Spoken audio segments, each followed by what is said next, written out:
Boa noite. Estamos hoje mais uma quinta-feira de leituras e reflexões. Hoje dia 25 de abril. Esperar mais um pouco para as pessoas chegarem antes de começar de fato a leitura. E hoje é o último final de semana. Eu já estou me adiantando, né? Hoje é a última quinta-feira do mês. Então, a partir da próxima quinta-feira nós estaremos mudando. Boa noite, Nelita. Nós estaremos passando para o próximo livro. Acho que eu tinha comentado com vocês, não sei, mas eu vou trazer o livro A Bailarina de Auschwitz para vocês no próximo mês. Boa noite, Thaís. Que é... Nós vamos pegar alguns elementos desse livro que é bem interessante também. Tá? Seguindo aqui no livro do Leonard Mlodinow, né, Subliminar, como o inconsciente influencia nossas vidas. Tá? Tem, como eu digo assim, é um livro rápido de ler, mas ele tem muito conteúdo, muito conteúdo e muitos exemplos bons, que é o que grava, né, a ideia geral. Como a gente vai ver hoje no capítulo, falar sobre essa ideia geral é gravada, né, na nossa mente. E podia ficar lendo esse livro um tempão aqui. Mas quem sabe a gente faça algum grupo à parte aí para estudar ele um pouco mais algumas partes práticas dele também. Tá? Como é que vocês ficaram na semana passada aí, que nós vimos sobre os sentidos, né, e como os sentidos, né, ou seja, como que não dá para confiar, né, tanto assim nos nossos sentidos. Tá? O dado da semana passada que chama a atenção, né, da quantidade de milhões de informações por segundo que a gente recebe do mundo pelos sentidos, né, a quantidade irrisória praticamente que a gente consegue perceber conscientemente, né, às vezes 0,00050% aproximadamente de todas as informações que nós captamos pelos sentidos nós conseguimos processar conscientemente, né. É muito pouco, né? Mas, né, como o autor comenta várias vezes durante o livro, né, evolutivamente é o suficiente para a gente, né, conquistar tudo que conquistou até hoje. Tá? Então não é ruim isso, né? É o que foi necessário. Tá? E acho que eu comentei com vocês, sugiro para... Não lembro se eu compartilhei também, acho que não ainda, no Instagram. Uma sequência de aulas da faculdade, também não lembro, acho que é de Yale ou Stanford, tá? Que fala sobre essa questão comportamento, biologia, evolução, que, nossa, explica muito bem isso, essa questão evolutiva, desenvolvimento do cérebro, do comportamento, é bem legal. Tá? Para ser um complemento, né, com esse livro também. Tá? A única dificuldade é lá que eu não sei se tem em português. Tá? Mas eu checo algum momento e passo lá no Instagram. Oi, Ju, boa noite. Então vamos começar aqui. Tá? Tentei cortar algumas partes do livro hoje, fazer meio resumos e reflexões hoje, tá? Mais do que leituras literal e reflexão, porque era muita coisa para falar. Tá? Então vamos lá. Ele vai começar com vários exemplos, tá? E a gente vai seguindo a partir disso. Tá? Então, cerca de 25% das vezes, em reconhecimentos faciais, as testemunhas fazem uma escolha que a justiça sabe ser incorreta. E sabem disso porque as testemunhas escolhem um dos figurantes que são inseridos para completar a fila dos suspeitos e que se sabe nada tem a ver com a situação. Tá? Aqui ele está falando de casos daqueles que vocês já viram, em vários filmes tem, né, as pessoas enfileiradas, daí chega alguém e tem que escolher quem foi o suspeito, quem foi o agressor, quem foi o ladrão, coisas assim. Tá? E sempre dentre esses que estão ali, um é figurante. Então um é um policial que está ali, é um conhecido ali, que sabe-se que não estava na cena do crime, com certeza. Tá? E muitas vezes são feitas essas 25%, o reconhecimento facial nessa situação é incorreto. Tá? E é muito. Tá? 25%, um quarto das pessoas. Tá? Considere as implicações disso, esses 25% falsos reconhecimentos. A testemunha identifica o indivíduo que comprovadamente não cometeu o crime, Mas quando essa testemunha aponta a pessoa que é um suspeito, acredita-se que aquela identificação é confiável. Mas como revelam as estatísticas, não é. Tá? Ou seja, a gente meio que ignora as estatísticas, né, e as pesquisas, os estudos em muitos casos. Tá? Esse aqui é um caso que aconteceu, que ele conta para introduzir isso aqui, foi um caso de agressão que houve, tá?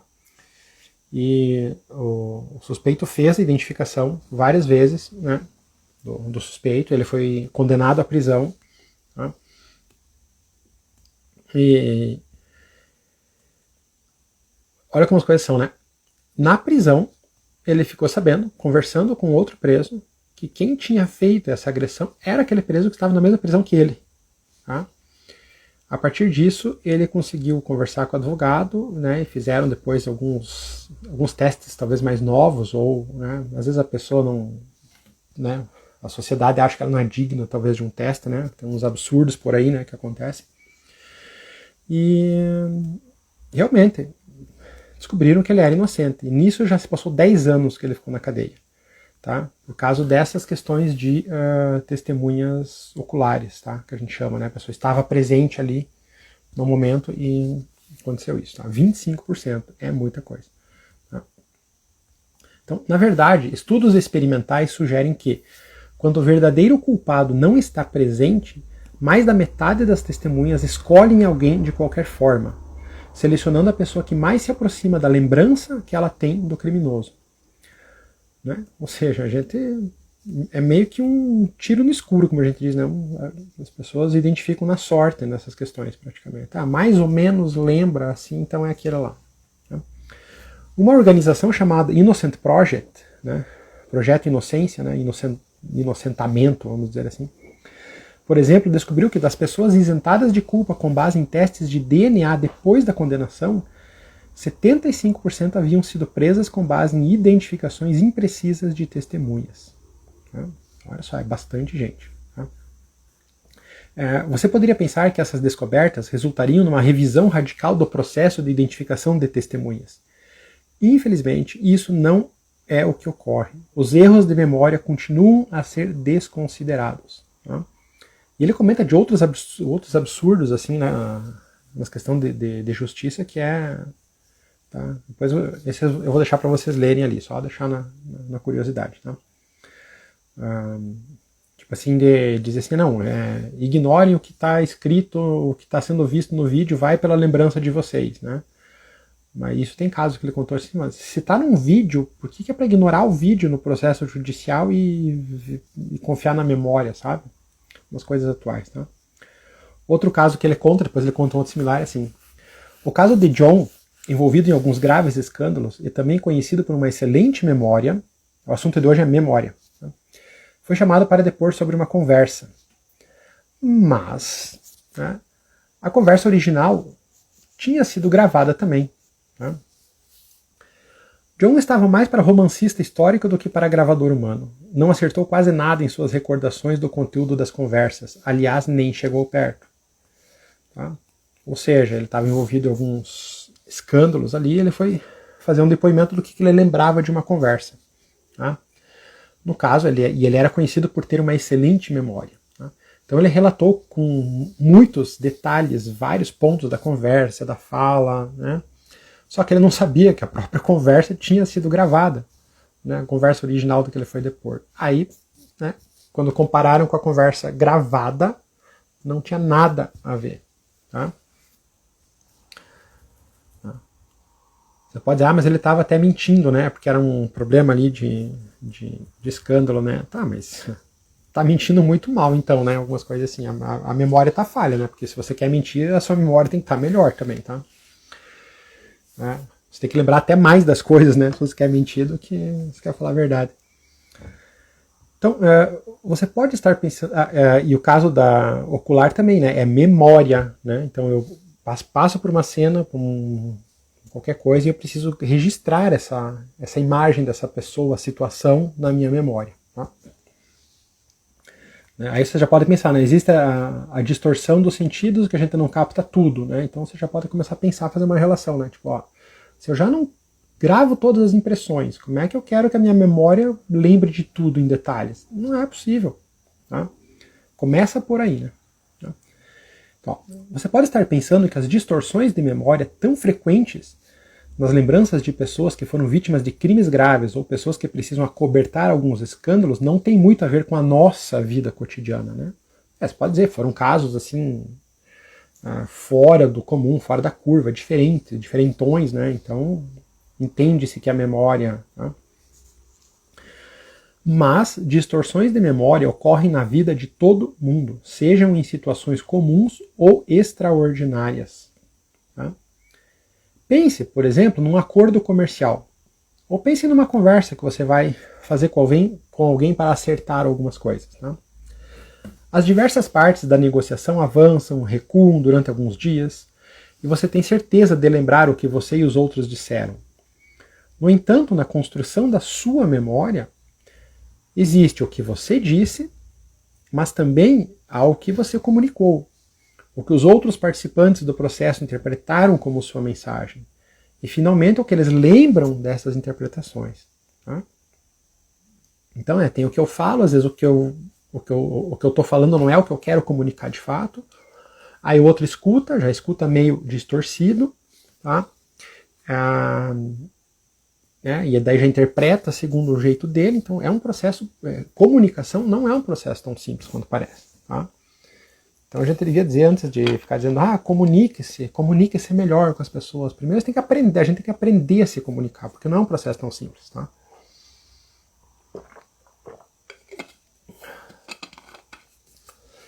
Então é um encadeamento e tanto, esse processo do acordo ali, né?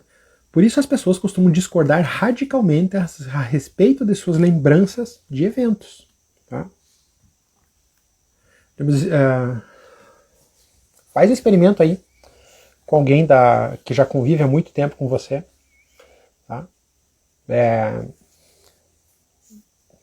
Fale para essa pessoa, né, algum evento que vocês dois passaram juntos, né, e meio marcante, e tenta ver, conversa sobre o evento, ou anota, né? Faz uma brincadeira. Escreve o que você lembra desse evento, escreve o que a outra pessoa lembra do evento. Vocês vão ver que tem coisas que não batem. Tá? Muitas coisas, inclusive. Então, quem está certo? Qual foi o evento de fato? Tá? Então, essa é a mesma razão, né, pela qual os advogados tomam nota quando estão envolvidos em importantes conversas. Embora isso não elimine o potencial de lapsos de memória, sem dúvida o reduz. Infelizmente, se você passar a vida fazendo anotações a respeito de todas as suas interações pessoais, o mais provável é que você fique sem interações pessoais, né? Porque ninguém vai aguentar, né? Mas pense assim, a questão em acordos comerciais, né? E aquela coisa de a gente faz um contrato na amizade, faz um contrato no aperto de mão, né? Conforme for, não, tudo tem que ser escrito, tudo tem que ser detalhado. A gente acha chato isso às vezes, né? Mas vai alugar alguma coisa, né? Vai casar com alguém, tudo tem contrato, tudo tem acordo às vezes, né? E é correto que tenha. Tá? Vai fazer, alguém morre, vai fazer inventário, tem que ter advogado, tem que ter tudo escrito, tem a lei que diz o que tem que ser feito. Tá? Então tudo é escrito justamente porque as pessoas não lembram de tudo. Tá? E nem devem, tá? Vocês vão ver isso. Tá? A menos que seja a tua área de atuação, você lembra de mais coisas, porque você está envolvido com mais coisas. Mas mesmo assim você precisa fazer consultas. Tá? O tempo todo. Tá? O que acontece então com o funcionamento da memória humana para produzir tantas distorções? Quanto podemos confiar nas nossas memórias do dia a dia? Essa é uma excelente pergunta. Tá? O quanto podemos confiar nas nossas memórias do dia a dia? Tá? Você já se fez essa pergunta alguma vez? Então vamos lá. A visão tradicional da memória, né, eu diria, né, uma reflexão mesmo já ultrapassada da memória, tá? Mas eu não vou dizer que é ultrapassada, tá? Porque antes de conhecer esse livro eu não tinha noção do funcionamento, como era o funcionamento da memória, tá? Então eu iria dizer ultrapassada, mas não vou dizer que essa visão é ultrapassada. Né? Então a visão tradicional da memória, que persiste na maioria de nós, é que ela é como um arquivo de filmes no disco rígido de um computador. Na visão tradicional, o cérebro grava um registro preciso e completo dos eventos. Se você não lembra, é porque não consegue ou não quer encontrar o arquivo certo, né? Ou porque onde ele foi gravado foi corrompido de alguma forma. Tá? Em 1991, numa pesquisa realizada pela psicóloga Elizabeth, a maior parte das pessoas, inclusive a grande maioria dos psicólogos, ainda se apegava a essa visão tradicional da memória, de que a nossa memória seria um registro literal de eventos. Ou seja, a visão, né, tradicional é que tudo que eu passei, tudo que eu li, tudo que eu vi, fica armazenado como foi, um registro literal de como foi de cada evento. Tá? Isso era uma visão tradicional. E surpreende que até 1991, né, ainda era essa visão da maioria, tá? Inclusive dos que estudavam e se formavam nessa área, tá, da psicologia. Agora ele vai comentar sobre um psicólogo, tá? Hugo Münsterberg. Tá? Vou chamar de Hugo que fica mais fácil. Tá? Um psicólogo alemão que se orgulhava... Aproveitar e tomar uma água. Hugo era um psicólogo alemão que se orgulhava de sua excelente memória, até precisar usar dela em um depoimento por causa de um assalto a uma residência. Tá? Ou seja, ele era muito conhecido pela sua memória, era palestrante, dizia que, nossa, nunca fez uma anotação para as palestras, lembrava tudo de memória, e ele realmente parecia ter uma memória impressionante. E esse assalto foi o assalto à casa dele, que aconteceu.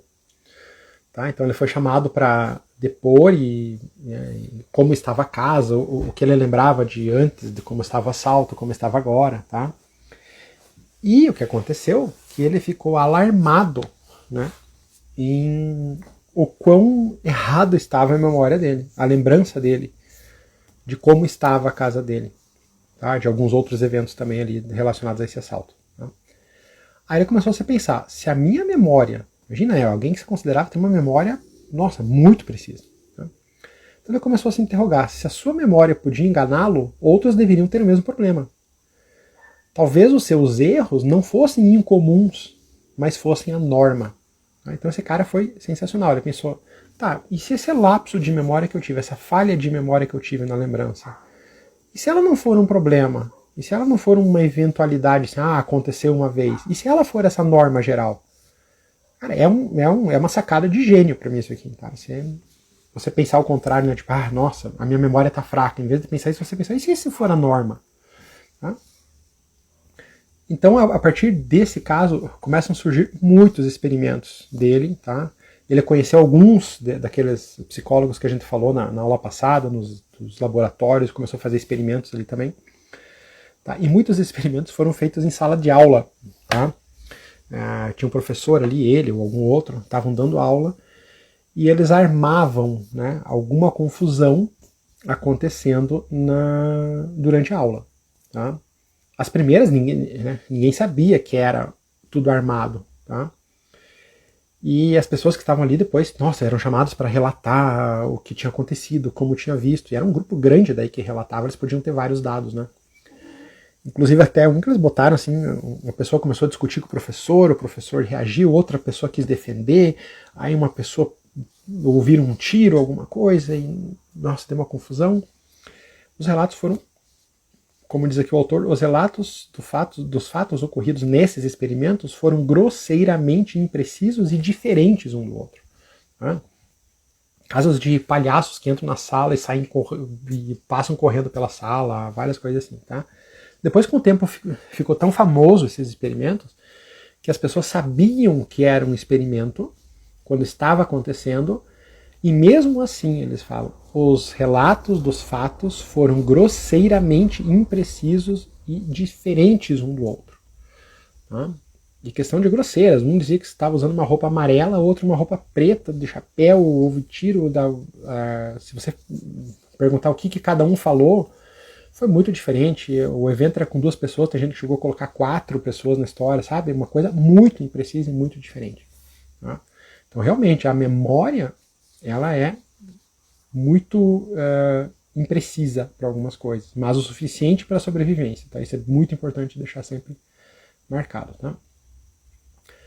A partir da natureza destes erros de memória, além de muitos outros incidentes documentados que estudou, Münzenberg, ou seja, Hugo, né, elaborou uma teoria de memória tendo por base 3 pontos, tá?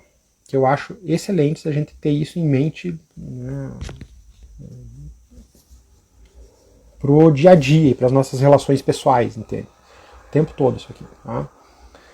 Então, eu li várias vezes já esse capítulo e outro, né, um dos capítulos desse livro que eu já li mais de uma vez foi esse aqui, para deixar bem claro isso aqui para mim, tá? É um livro que eu já li uma vez, alguns capítulos mais de uma vez, e acho que agora eu vou ler mais uma vez ele inteiro. Tá? Então, o primeiro ponto. Ele acreditava que nenhum de nós pode reter na memória a vasta quantidade de detalhes com que nos confrontamos em qualquer momento da vida. As pessoas têm uma boa lembrança dos aspectos principais, gerais dos eventos, mas uma má lembrança dos detalhes. Tá? Então, mesmo que você seja uma pessoa que se diz eu lembro dos detalhes, você lembra de aspectos gerais ainda, tá? A não ser que os detalhes sejam uma coisa muito específica da sua profissão, alguma coisa assim, que você esteja muito tempo envolvido, você vai lembrar de alguns detalhes, tá? Mas o grosso é assim, nenhum de nós pode reter na memória a vasta quantidade de detalhes com que nos confrontamos a cada momento. Imagina, a cada segundo são 11 milhões de informações percebidas pelo sentido, não tem como registrar isso tudo sem o cérebro literalmente fritar ou surtar, né? Uma coisa assim, travar. Tá? Tipo um computador, quando começa a ficar com muita coisa, trava. Tá? Quem nunca, né, não teve um travamento de computador, ele começa a funcionar de uma forma muito lenta. Assim seria com a gente. Tá? Então, o que a gente, de cada evento, o que a gente guarda? Oi, Tatiana. O que a gente guarda de cada evento? Aspectos gerais de cada evento. Os meus aspectos gerais são, né, depende dos seus. Né, o que eu vou guardar como aspectos gerais depende da minha história de vida, como a gente vai ver. E o que você vai guardar de aspectos gerais depende da sua. Tá? Então, mesmo esses aspectos gerais não são iguais para cada um. Tá? Então, olha que isso já é surpreendente. Tá? Segundo ponto, nossos erros de memória. Tá? Ou seja, porque se a memória grava só eventos gerais, lembra muito menos dos detalhes, lógico que a gente vai ter erros de memória. Tá? Aí ele fala no segundo ponto, nossos erros de memória têm uma origem comum. Todos são artefatos das técnicas que a nossa mente usa para preencher as inevitáveis lacunas. Ou seja, nossa memória é imprecisa. O que o nosso cérebro faz para dar uma impressão de que a memória é completa? Ele cria coisas. Ele inventa coisas. Coisas que não são reais. Olha que louco isso. Para mim é surpreendente isso. Ainda, né? Cada vez que eu leio, eu me surpreendo com isso. Oi, Gustavo. Essas técnicas incluem confiar em nossas expectativas e em nossos sistemas de valores, de forma geral, e em nossos conhecimentos prévios. Ou seja, como que o cérebro preenche as lacunas? Com base nos seus sistemas de crenças, expectativas, valores e nos seus conhecimentos prévios. Então, assim, em cada evento que você passa, você retém aspectos gerais de forma grande, detalhes muito poucos, mas quando você recorda alguma coisa, a gente recorda uma cena completa. Como é que é completada essa cena? Com imaginação que o cérebro cria, que a nossa mente cria. Baseado em quê? Nos nossos valores, nas nossas expectativas, nas nossas crenças, nos nossos conhecimentos prévios, e ele vai dizer depois em algum lugar, no nosso estado atual. Tá? Então, se a gente está num dia ruim, a gente lembra de alguma coisa, se é uma coisa ruim, essa coisa ruim fica pior na memória. Cada vez que eu vou lembrar, ela vai ficando pior. Tá? Então, é muito interessante isso. Como resultado, quando nossas expectativas, nossos valores e conhecimentos prévios estão em jogo nos acontecimentos reais, nosso cérebro pode se enganar.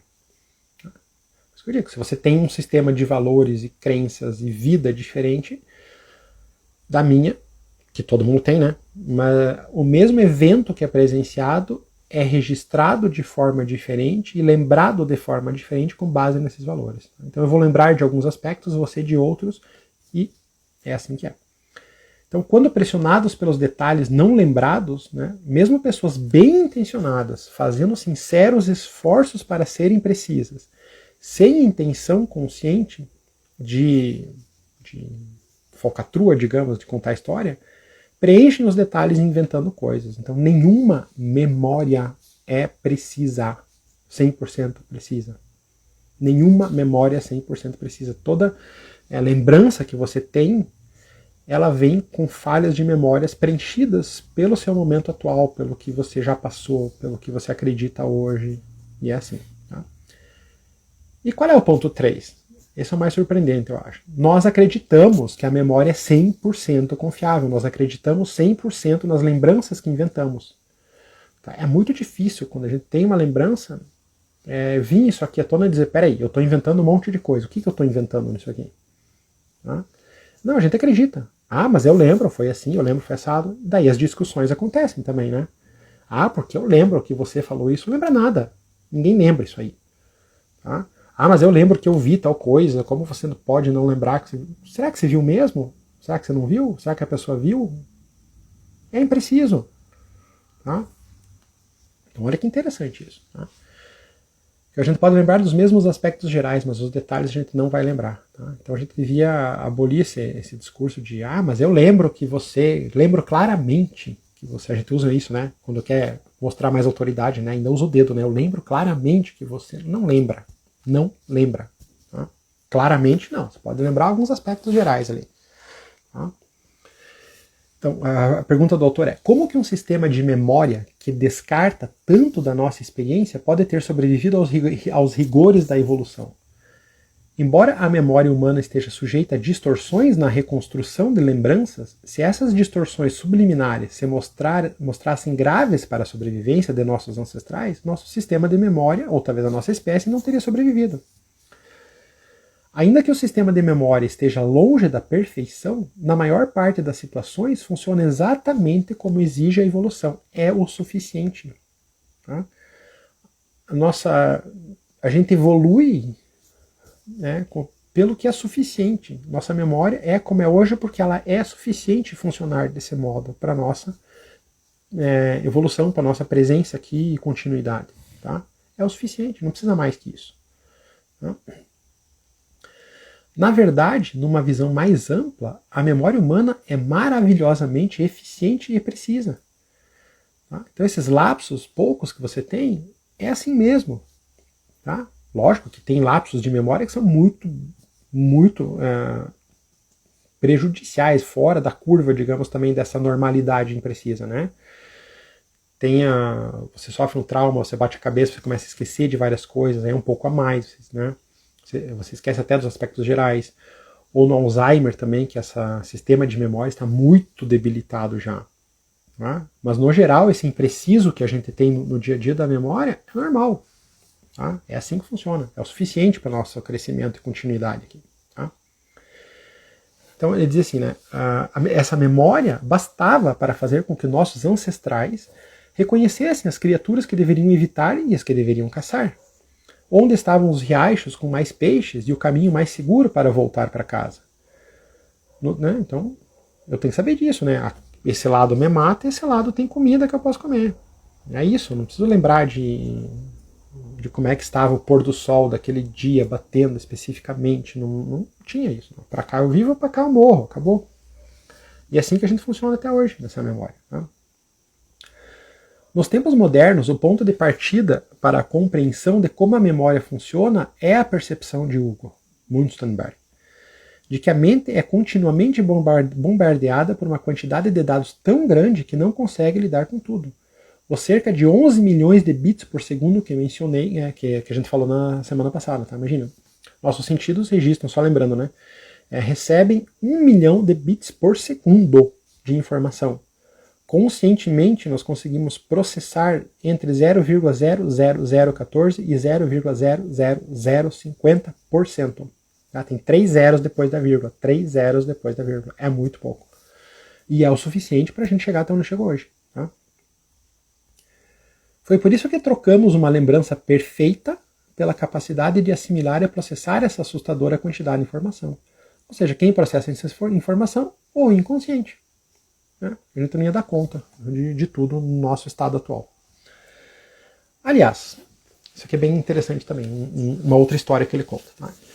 Existe uma famosa pesquisa que ilustra o lado negativo de uma memória sem filtros, ou seja, uma memória perfeita, que lembra de todos os detalhes e dos mínimos detalhes. Tá? Às vezes a gente pensa que a memória é ótima, perfeita e lembrar de tudo, né? Daí tem esse estudo. Tá? O estudo de caso de um indivíduo que dispunha de uma memória desse tipo. Tá? A pesquisa foi feita ao longo de 30 anos, a partir dos anos 1920, pelo psicólogo russo Luria. Tá? O homem que não conseguia esquecer se chamava Solomon. Ele conseguia se lembrar com grandes detalhes de tudo o que lhe havia acontecido. Você pode pensar, nossa, que memória legal. Eu queria essa memória, né? Só que não, você vai ver aqui. Tá? O lado negativo da impecável memória de Solomon era que os detalhes costumavam atrapalhar sua compreensão. Por exemplo, ele tinha uma grande dificuldade de reconhecer fisionomias. A maioria de nós guarda na memória a fisionomia geral dos rostos que nos lembramos. Quando vemos alguém que conhecemos, identificamos a pessoa comparando o rosto que estamos vendo com um dos rostos desse catálogo limitado. Continua sendo uma memória geral, tá?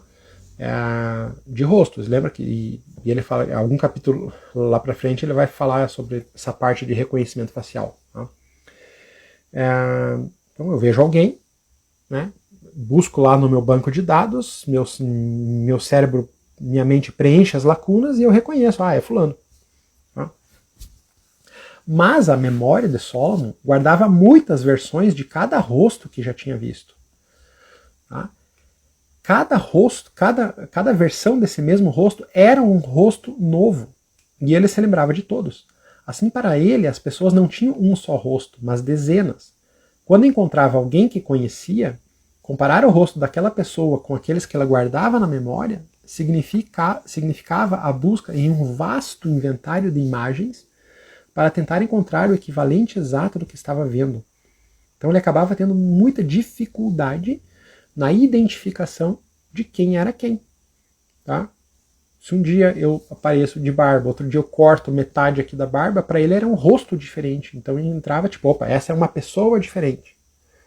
Tá? Então ele tinha muita dificuldade de, né, se encontrasse um dia sem a barba, ele ia dizer, será que eu conheço? Será que eu não, sabe? Era muito, não é assim, será que eu conheço? Rapidinho, que nem a gente faz quando demora para ver alguma pessoa. Não, era como se fosse uma pessoa nova, quase. Então é muito difícil para ele isso. Tá? Por quê? Porque o reconhecimento facial é um processo a maior parte inconsciente. Tá? Quando você lembra de todos os detalhes, começa a sobrecarregar o sistema. Você não dá conta, não entende as coisas que estão acontecendo. Tá? Ou seja, o computador, né, aqui fica muito lento, muito travado para algumas coisas. Tá? Solomon tinha problemas semelhantes com a linguagem. Se você falasse com ele, ainda que conseguisse sempre repetir suas palavras exatas, ele tinha problemas para entender o raciocínio. Isso foi feito em estudos com ele também por 20 anos. Ele lembrava de coisas que foram pedidos para ele decorar naquela época, no começo, 20 anos antes. Ele lembrava exatamente o texto e a frase, não sei, 10, 12, 15, 20 anos depois, exatamente aquilo. Tá? Só que isso dava problemas para ele. Tá? A maioria de nós evita os problemas de acúmulo de entulho retendo o ponto principal e descartando detalhes. É como funciona a memória. Eu guardo o ponto principal e descarto detalhes. Assim, embora consigamos reter o significado do que foi dito por longos períodos de tempo, só nos lembramos com precisão das palavras, dos detalhes com que foi enunciado só por 8 a 10 segundos. Então, olha que interessante. Por isso, por exemplo, né, que quando você vai no mercado é melhor ter uma lista escrita, porque você só vai lembrar por 8 a 10 segundos quase do que foi colocado ali. Tá?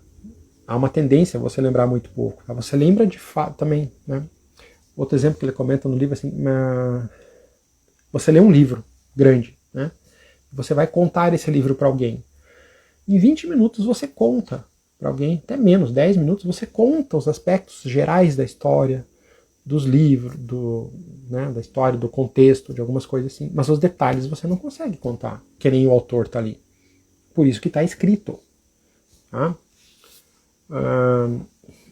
Por isso que até nas coisas antigas do yoga, né, nos textos antigos que eram guardados de memória apenas, tá? Por isso que eram guardados apenas frases bem curtas e sonoras para você lembrar precisamente das pequenas frases. Tá? Lembrando dessas pequenas frases, você puxava o ensinamento ao mesmo tempo. Porque se você fosse lembrar de tudo em detalhes, você não conseguia. Então, o ensinamento você lembrava do tema principal ali, da instrução principal curta, mas o ensinamento você fazia na sua própria versão, nas suas próprias palavras. Era assim que funcionava o ensino antigamente do yoga, por exemplo, Vedanta, Yoga, Samkhya, todas essas linhas aí do hinduísmo similares ali perto. Né? Por causa disso, se você lembrar o texto inteiro, completo, não tem como, muito difícil. Tá? E um outro psicólogo chamado Frederic Bartlett, ele começou a se preocupar com o seguinte: como é que essa memória então muda com o tempo? Tá? E ela diz que existe um processo que se chama aplainamento das memórias. Tá? Ou seja, uma das coisas que ele fez estudo com as formas geométricas, né? A memória das pessoas para as formas geométricas. Tá? Então, se você mostrar para alguém uma forma irregular e dentada, cheia de pontas e coisa, e questionar depois sobre a figura, ele vai se lembrar de algo muito mais regular e simétrico do que na verdade era. Tá? E é assim com toda a história que lemos ou ouvimos ou passamos diretamente pela nossa vida. Nós aplainamos as nossas memórias. Tá? Isso tem outros exemplos também que ele dá, que é assim de contar a história. Então, se tem uma coisa, ele contava assim, tinha uma história, se não me engano assim, tinha uma história que era de fantasmas que era contado, né? Tinha fantasmas e tinha algumas coisas diferentes, assim, e pediram para as pessoas depois ouvirem essa história e relatarem logo em seguida, depois de um tempo, logo em seguida, depois de tantos dias, depois de mais dias, tem alguns estudos assim, tá? Então nós tendemos a aplainar as memórias de que jeito, por exemplo? Se tem uma coisa que é difícil de eu entender ou de compreender, se eu não entrar em contato com isso, eu tendo a aplainar essa memória, ela vai desaparecendo. Tá? Se tem uma coisa que é meio maluca para mim, tipo, eu não acredito em fantasmas, a história tem fantasmas, na segunda vez que eu conto, eu já desapareço com o fantasma. Tá? Então, a gente altera a história o tempo todo das nossas próprias memórias baseado no nosso sistema de crenças ao longo do tempo. Tá? Então é interessante, né? Se você pensando nesse ponto de vista, né, tudo aquilo que eu já passei e eu relembro não é preciso. Tá? No momento que eu estou lembrando alguma coisa aqui agora, se eu falar para vocês, eu vou estar criando novas coisas nessa história e aplainando muitas outras. Tá? É assim que é, porque é assim que funciona. Tá? Por isso que às vezes a gente vai nas as aulas, a gente estuda tanto, vai faz a faculdade, faz curso, faz alguma coisa, e no final parece que a gente esqueceu um monte de coisa. Porque é assim. Talvez aquilo que encanta mais a gente se dedica mais, passa mais tempo com isso, lembra mais. O resto a gente aplaina, né? A gente vai deixando descartado. Né? Aplaina. Isso não é tão importante. Ou eu não acredito nisso também. Isso é muito importante. Né? Se você não acredita numa coisa, por mais que seja contada, ela vai sumindo com o tempo. Tá? Ou aquilo que é difícil, como é difícil isso, vai sumindo com o tempo.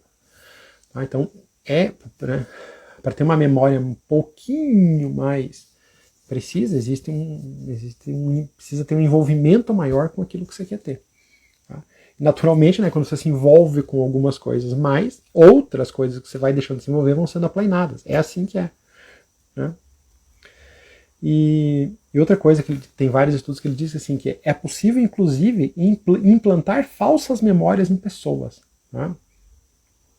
Por exemplo, né, que diz que você não vai conseguir implantar uma memória de uma viagem para Júpiter, por exemplo, né, em alguém.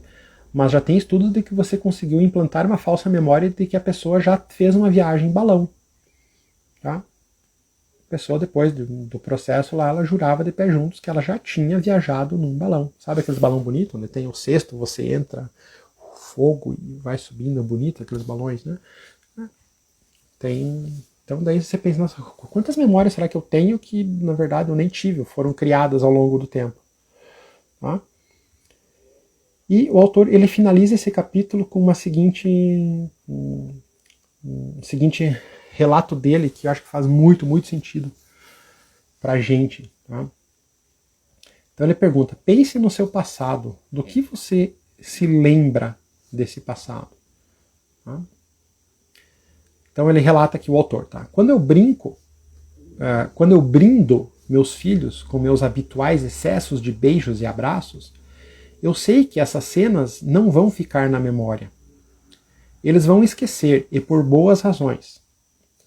Eu não desejaria para eles a vida de quem não esquece nada, como um Solomon. Mas meus abraços e beijos não vão desaparecer sem deixar vestígios.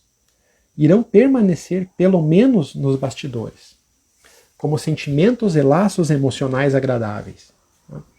Então isso é uma coisa interessante. Uma das impressões, um dos fatos gerais que a gente grava de toda e qualquer evento são as impressões. Tá? Isso é muito importante. Tá? Então, às vezes você não vai lembrar quem te fez alguma coisa. Tá? O processo da memória vai dizer, você lembra a sensação, ou precisamente o que essa pessoa fez. Mas você grava eventos gerais, então você grava a sensação que você teve com essa pessoa. Tá? Então, como ele diz, o autor aqui ele preenche os seus filhos de beijos e abraços e mimos, porque essas impressões gerais que vão ser guardadas ao longo do tempo. Os filhos não vão lembrar se o pai estava de azul, de verde, se estava em casa, se estava no trabalho, mas eles vão lembrar que o pai era amoroso. Tá? Vão lembrar com carinho do pai. É assim que funciona a memória. Tá? Então, mais um parágrafo aqui dele, tá? das lembranças dele, da vida dele, do autor. Sei que as lembranças de meus pais iriam preencher um recipiente minúsculo se formadas apenas por episódios concretos que minha consciência recorda. E espero que o mesmo aconteça com meus filhos. Momentos no tempo podem ser esquecidos para sempre, ou vislumbrados através de uma lente embaçada ou distorcida. Mas, mesmo assim, algo deles sobrevive dentro de nós, permeando o nosso inconsciente. Lembra que são os eventos gerais que permanecem. Tá? A partir dali, eles nos induzem a uma rica sequência de sentimentos que borbulham quando pensamos naqueles que amamos do fundo do coração, ou nas centenas ou milhares de outros com quem apenas nos encontramos. Os lugares exóticos ou comuns onde vivemos ou que visitamos, ou eventos que nos moldaram. Tá? Então, com pessoas, por exemplo, isso é super importante, né? As pessoas com quem você tem convivência, né? Você grava muitas impressões dessas pessoas. Tá? Então, que impressão você está causando nos outros? Isso é muito importante agora de pensar nessa semana aí. Tá? Ou que impressões você tem dos que você conviveu há muito tempo. Tá? Pensa, por exemplo, aí nos seus pais, nos mães, com quem você conviveu há muito tempo. Que impressões que você teve deles. Tá? Sua memória pode ser, meus pais foram complicados, tive uma infância difícil, não sei o quê. Mas será que essa memória é real? Até que ponto ela foi difícil? Tá? É um dos motivos que, por exemplo, assim, eu já falo disso, só para acabar aqui, que fala, embora imperfeito, nosso cérebro consegue se comunicar numa imagem coerente da nossa experiência de vida. Tá? Apesar disso tudo, né, a gente funciona bem. Tá? Mas pensa, então, assim, por que, por exemplo, ir para uma terapia funciona para você resolver esses conflitos e ressignificar essa memória? Tá? Vai com um bom psicólogo para você ver isso. Tá? Porque você vai contar sobre os seus traumas. O pessoal diz, mas fica lá contando o tempo inteiro sobre a vida difícil, os traumas, alguma coisa, né? Só que quando eu conto, é uma lembrança. Essa lembrança já não é precisa, eu já estou contando fatos gerais. No contar, ao mesmo tempo, ela já está sendo registrada de novo. Mas como ela está sendo registrada de novo? Nossa, agora tem alguém que me escuta. Agora eu estou contando, mas eu posso chorar porque ninguém vai me criticar. Então aquela memória que era traumática, ela está sendo ressignificada pela imaginação mental que está sendo embutida nela, que é o ponto 2 que a gente estudou ali em cima. E o ponto 3, que é o legal, a gente acredita fielmente nisso. Então, a memória está sendo recriada e a gente acredita nela. Então aquela impressão que você tinha de alguma pessoa que era triste, ruim, alguma coisa, ela ressignifica, sabe? Por isso que traumas se curam. Tá? Então, em algum momento de uma pessoa que você tinha dificuldade lá da sua vida passada, os traumas lá de pais e mães, né, que a maioria tem, processo de terapia com alguém que sabe ouvir, que está treinado para isso, dilui isso. Né? Chega um momento que você não tem mais memórias ruins das pessoas, mesmo que te fizeram coisas ruins, você só tem sentimentos bons por aquelas pessoas. Tá? Então é um treino, a memória vai se refazendo com isso, tá? Mas é um tempo. Tá? E é por isso que às vezes conversar, por exemplo, só com amizades e coisa não funciona, porque os amigos vão reforçar o aspecto negativo daquilo, né? Nossa, eu tive uma vida muito difícil por alguma coisa. Ah, é verdade, essa vida foi bem difícil. Nossa, mas imagina, de fulano também, sabe? Vai aumentando o bolo da coisa ruim. A própria memória que era negativa, traumática, pesarosa, ela vai ficando mais pesada ainda. Tá? E a memória é falsa. A maior parte dessa memória é falsa, como a gente viu ali. Tá? Só que o ponto 3 ali diz, nós acreditamos nessas memórias 100%. Tá? Mas o fato é possível ressignificar as memórias de uma forma muito legal. Tá? Nós fizemos um tempo atrás ali um mini curso aí de aprofundamento no Yoga Nidra, quando eu dei um módulo de Yoga Nidra, o mês de Yoga Nidra aqui. Tá? Tem várias formas ali dentro de ressignificar a memória. Tá? A gente pode pensar aí, não em Yoga Nidra, mas pode pensar em um aprofundamento aqui do Leituras e Reflexões, daí com um grupo menor à parte, né? Para fazer um treinamento só de ressignificação de memória, com algumas técnicas aí do yoga. É uma coisa legal que depois eu proponho para vocês e vamos conversando sobre isso. Tá? Espero que vocês tenham ficado tão surpresos com o tema da memória, assim como eu fiquei quando conheci esse livro. Tá? E voltamos mês que vem agora, na próxima quinta-feira, com outro livro, nesse Leituras e Reflexões, e o livro será A Bailarina de Auschwitz. Tá? É um livro, a metade dele é um livro chocante, impactante, mas tem uma quantidade de ensinamentos também imensa, que a gente vai passar alguns deles por aqui. Ok? Tenha uma boa noite e voltamos em breve.